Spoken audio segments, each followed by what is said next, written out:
Welcome back to Easy English Talk Podcast. Welcome back, everyone, to the Easy English Talk Podcast. It is so great to have you here with us today. Priya, hey, how are you doing? How has your day been so far? Ryan, honestly, my day has been a little busy, but I am feeling good now. I had a long morning with a lot of reading and thinking, so I'm very happy to sit down and talk. How about you? Same here, actually.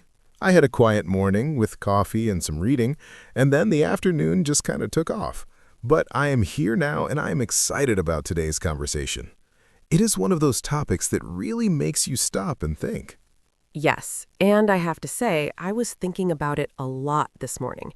It is the kind of topic that is serious and heavy, but it is also very important to understand. I'm glad we are covering it today. And to all of you listening and watching right now, welcome. We are so happy you chose to spend some time with us today.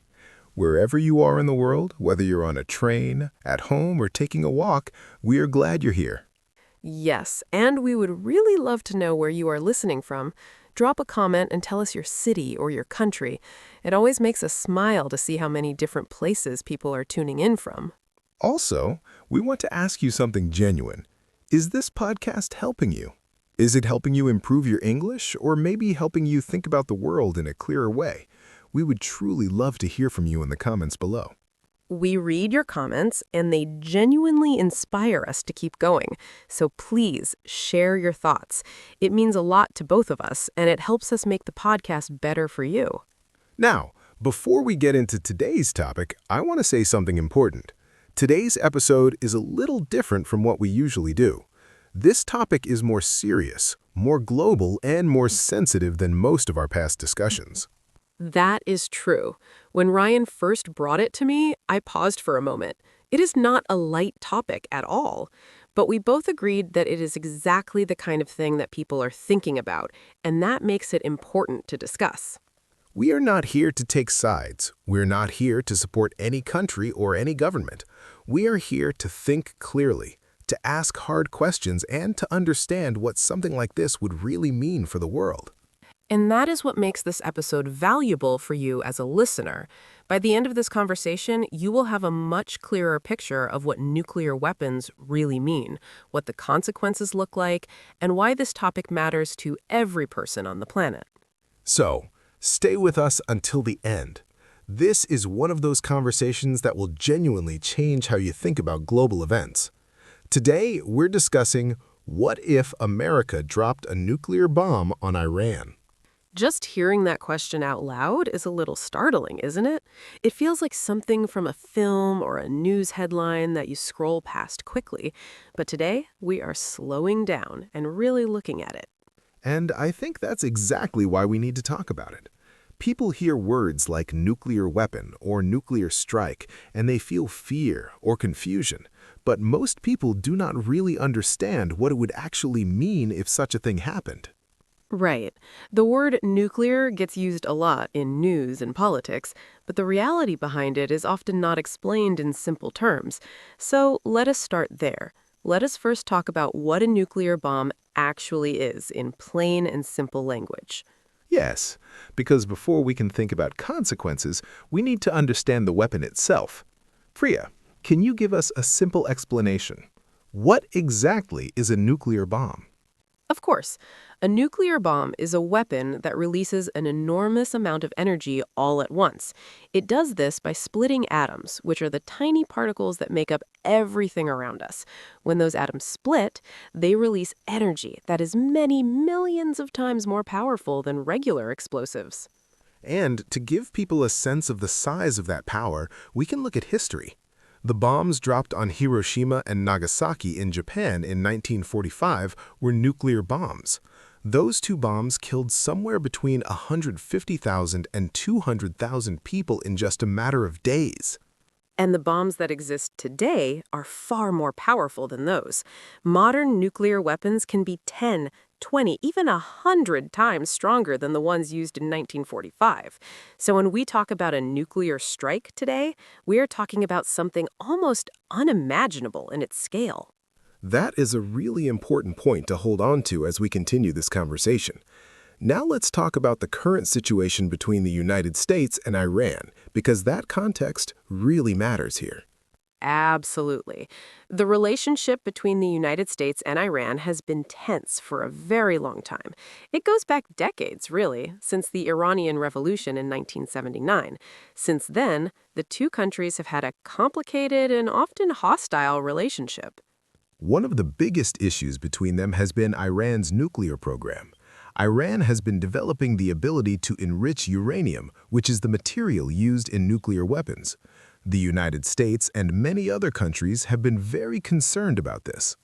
Iran says its nuclear program is for peaceful energy purposes, but many governments, including the United States and European countries, believe Iran may be trying to develop a nuclear weapon. That disagreement has been at the center of tensions for many years. There have been sanctions, which are economic punishments, placed on Iran. There have been negotiations, agreements made and then broken. There have even been moments where military action seemed very close. The tension between these two countries is very real. And in that context, the question we're exploring today becomes something people genuinely think about and worry about. It is not just a random hypothetical. It is a real fear that sits in the background of global politics. So, let us now think about it seriously. What would actually happen if the United States used a nuclear weapon on Iran? Where would such a strike even be directed? Well, if we are thinking about this as a military scenario, the most likely targets would be nuclear sites. Places like Natanz, which is Iran's main uranium enrichment facility, or Fordo, which is a facility built deep underground inside a mountain. These are the sites that cause the most concern internationally. And that detail about being underground is actually very important. One of the reasons some people in military and political discussions have raised the idea of a nuclear strike is precisely because some of Iran's nuclear facilities are so deep underground that conventional bombs cannot destroy them. Exactly. Regular bombs, even very large ones, simply cannot reach those underground facilities. So some analysts have suggested that only a nuclear weapon with enormous penetrating power could actually destroy them. That is the military logic, as cold and disturbing as it sounds. And that is where the conversation in some political circles has gone. But of course, military logic and human reality are very different things.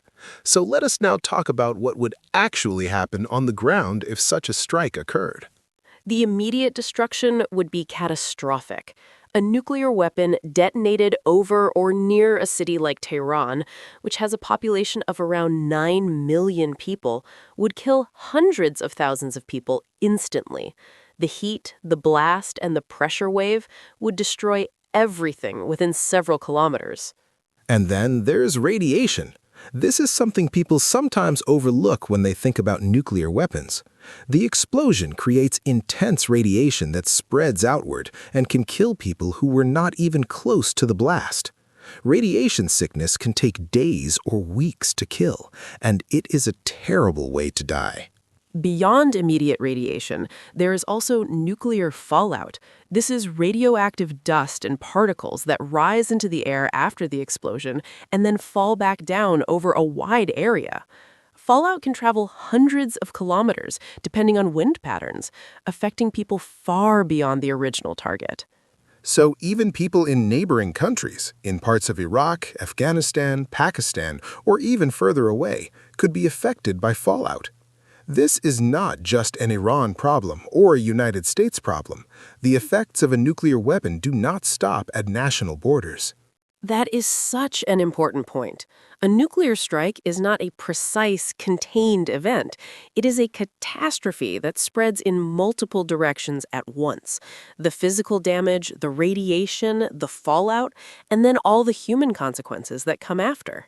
And speaking of human consequences, let us now talk about the humanitarian side of this. What would happen to the people of Iran? What would life look like in the aftermath of such an attack? The immediate death toll would be staggering. But beyond the immediate deaths, millions of survivors would be dealing with severe injuries, burns, radiation sickness, and psychological trauma. The healthcare system in Iran, or what remained of it, would be completely overwhelmed. Hospitals would be destroyed. Doctors and nurses would themselves be among the casualties. Medical supplies would be gone. People with survivable injuries would die because there would simply be no way to treat them. The suffering would be immense. And then there is the issue of water and food.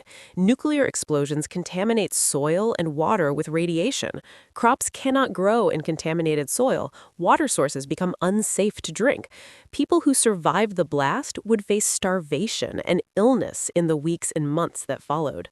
There would also be a massive displacement crisis. Millions of people would flee Iran, moving towards neighboring countries. Turkey, Iraq, Pakistan, and others would face an enormous wave of refugees that they would simply not be equipped to handle. And those refugee movements would create instability in the entire region. Countries that were already dealing with their own economic and political challenges would suddenly be overwhelmed with millions of desperate people needing food, shelter, and medical care. Now, let us zoom out even further, because this is where the story gets even more serious. What would the rest of the world do? How would other countries and international organizations respond? The global reaction would be immediate and intense. The United Nations would go into emergency session. World leaders would issue statements. There would be enormous pressure from the United States' own allies in Europe, from Asia, from everywhere. Even America's closest friends, countries like France, Germany, and the United Kingdom, would likely condemn such an action. Using a nuclear weapon is considered by most of the world to be crossing a fundamental moral and legal line that has not been crossed since 1945. There is actually something called the nuclear taboo. It's not a law in the traditional sense, but it's a very powerful global norm. The idea that no country should ever use a nuclear weapon has become deeply embedded in international thinking since the Second World War. And if the United States broke that taboo, it would cause a serious breakdown in the rules and norms that govern how countries behave toward each other. Other countries might start thinking that if the United States can use nuclear weapons, then perhaps they should develop their own as a form of protection. That is called nuclear proliferation, the spread of nuclear weapons to more and more countries. And it's one of the things that global leaders fear most. A United States nuclear strike on Iran could trigger a wave of countries rushing to develop their own nuclear weapons for self-defense. Countries like Saudi Arabia, Turkey, South Korea, and others have all, at various times, quietly raised the question of whether they need their own nuclear deterrent. A strike on Iran could push those conversations from quiet to very loud and very urgent. And then there is the question of Russia and China. Both of these countries have nuclear weapons and have much closer relationships with Iran than the United States does. How would they respond to an American nuclear strike on Iran? This is where the scenario becomes genuinely terrifying. Russia and China would face enormous pressure from their own governments and populations to respond in some way. They could cut off economic ties with America, they could provide military support to Iran's remaining forces, or in the worst case, the situation could escalate toward a direct confrontation between nuclear powers. And a direct confrontation between nuclear-armed powers is the scenario that every serious military strategist and diplomat works every single day to avoid. Because once nuclear weapons start being used, the risk of escalation, of more strikes, of responses and counter-responses becomes terrifyingly real. There is a concept called mutually assured destruction. The idea is that if two nuclear powers attack each other, both sides would be completely destroyed. This idea is actually what has kept nuclear weapons from being used for the past 80 years. Both sides know that using them means their own destruction too. But that logic depends on rational decision-making under enormous pressure. And in a real crisis, in a moment of fear and anger and chaos, rational decision-making becomes much harder. That is why the stakes of even a limited nuclear strike are so incredibly high. Let us also talk about something that people do not often think about, which is the economic consequences. A nuclear strike would send shock waves through the global economy in ways that would affect ordinary people far from the Middle East. Iran sits at a strategically crucial location near the Strait of Hormuz. This is a narrow waterway through which about 20% of the world's oil supply passes every single day. If that area became unstable or dangerous, global oil prices would spike dramatically. And when oil prices spike, everything gets more expensive. Fuel, transportation, food, manufacturing, all of it becomes more costly. People in Europe, Asia, Africa, and the Americas would feel the economic effects of a conflict that started thousands of kilometers away. Global stock markets would crash, companies that depend on international trade would struggle, airlines, shipping companies, manufacturers, all of them would face serious disruption. The economic pain would be widespread and would last for years. And developing countries, countries that are already struggling with poverty and debt, would be hit the hardest. Higher oil prices and global economic disruption tend to hurt the most vulnerable nations first and most severely. This is something that often gets forgotten in these kinds of discussions. When we talk about a nuclear strike, we tend to focus on the countries directly involved. But the ripple effects reach every corner of the world, and they hurt real people in their daily lives. Now I want to talk about something slightly different, which is the question of international law. Would a nuclear strike like this even be legal under international law? This is an important question. The short answer is almost certainly no. International law, particularly the laws of armed conflict, requires that military actions be proportionate and that they avoid unnecessary civilian harm. A nuclear weapon, by its very nature, cannot be used without causing massive civilian casualties.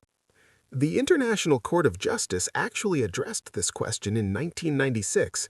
They said that the use of nuclear weapons would generally be contrary to the rules of international humanitarian law.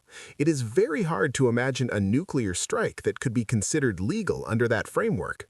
The United States is also a signatory to the Nuclear Non-Proliferation Treaty.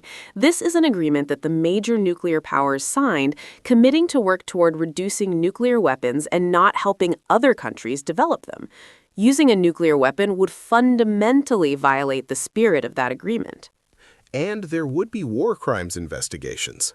The International Criminal Court and other international bodies would face enormous pressure to investigate and hold individuals accountable. American political and military leaders who authorized such a strike could face international legal consequences. Of course, the United States has significant political power and could resist those pressures in practical terms, but the legal and moral stain would be permanent and profound. It would reshape how the world views America for generations. Let us now think about something slightly different, which is the question of international law. Would a nuclear strike like this even be legal under international law? This is an important question. The short answer is almost certainly no. International law, particularly the laws of armed conflict, requires that military actions be proportionate and that they avoid causing unnecessary civilian harm. A nuclear weapon, by its very nature, cannot be used without causing massive civilian casualties. The International Court of Justice actually addressed this question in 1996. They said that the use of nuclear weapons would generally be contrary to the rules of international humanitarian law. It is very hard to imagine a nuclear strike that could be considered legal under that framework. The United States is also a signatory to the Nuclear Non-Proliferation Treaty. This is an agreement that the major nuclear powers signed, committing to work toward reducing nuclear weapons and not helping other countries develop them. Using a nuclear weapon would fundamentally violate the spirit of that agreement. And there would be war crimes investigations. The International Criminal Court and other international bodies would face enormous pressure to investigate and hold individuals accountable.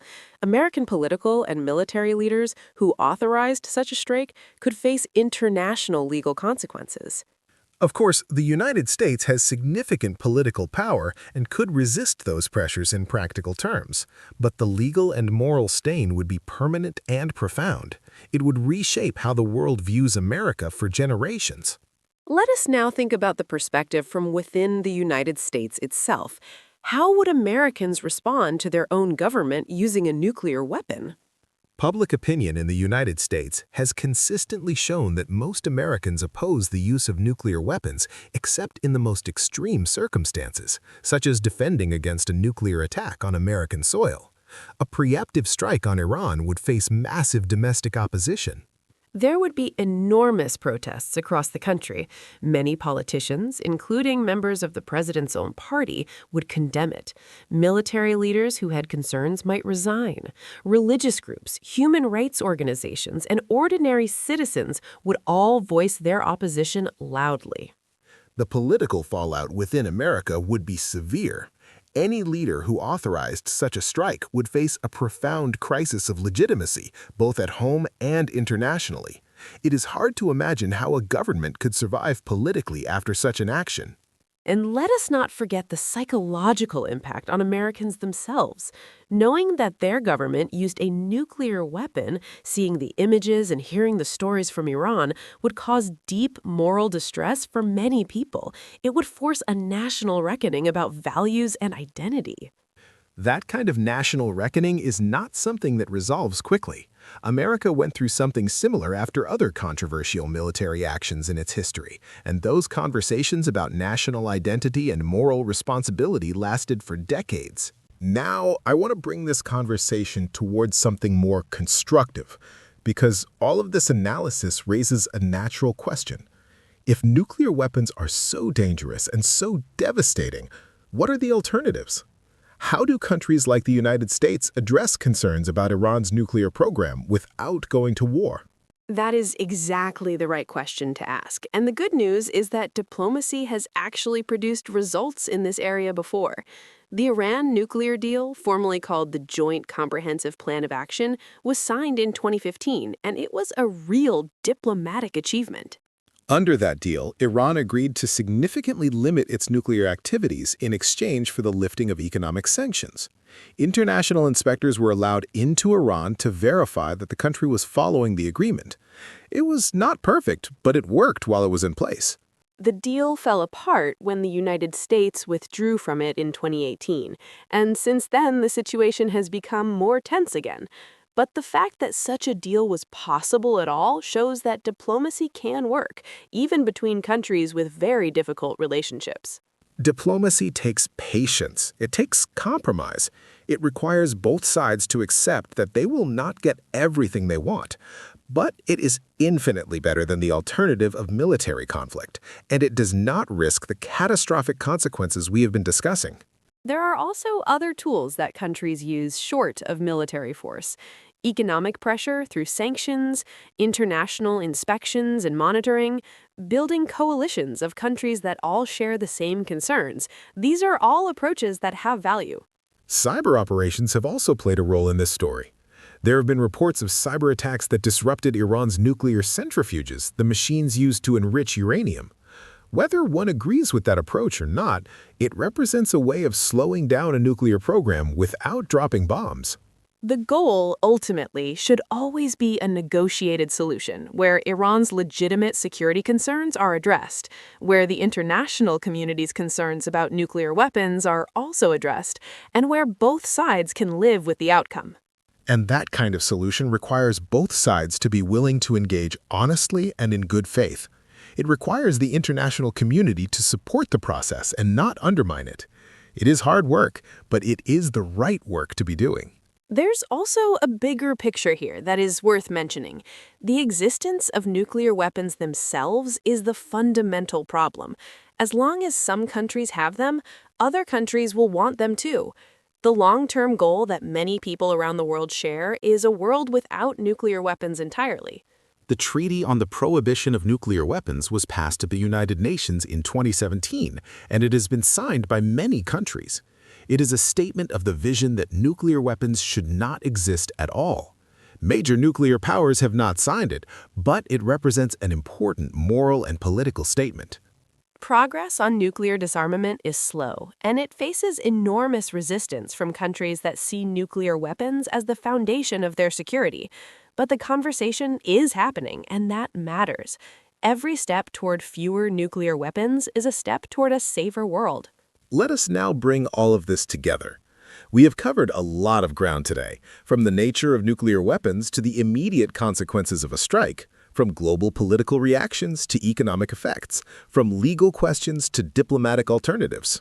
What strikes me most from this whole discussion is the sheer scale of consequences. A nuclear strike is not a contained military operation. It is a decision that affects millions of lives immediately and potentially billions of lives through its cascading effects. And it is a decision that, once made, cannot be undone. You cannot call back a nuclear weapon after it has been launched. The destruction, the death, the political and economic chaos, all of it begins the moment the decision is made, and it does not stop for years or decades. That irreversibility is what makes nuclear weapons so different from other tools of warfare, and it's what makes the question we explored today so important to think carefully about, even if the answer seems obvious once you lay out all the consequences. The obvious answer, the one that emerges from looking clearly at what a nuclear strike would actually mean, is that it would be a catastrophe of almost unimaginable proportions. Not just for Iran, but for the region, for America, and for the entire world. And that is not a political opinion. It's not about being for or against any particular country or government. It's just what the facts tell us when we look at them clearly and honestly. Nuclear weapons cause suffering on a scale that is simply incompatible with any reasonable goal. The world is a complicated place, and the tensions between countries like the United States and Iran are real and serious. But those tensions have to be managed through patient diplomacy, through international cooperation, and through the hard work of finding agreements that both sides can live with. History shows us that even deeply hostile countries can find a way to coexist without going to war. Even countries that once fought terrible wars against each other have found paths to peace. That is not naive optimism. It's just history. And that history should give us some hope.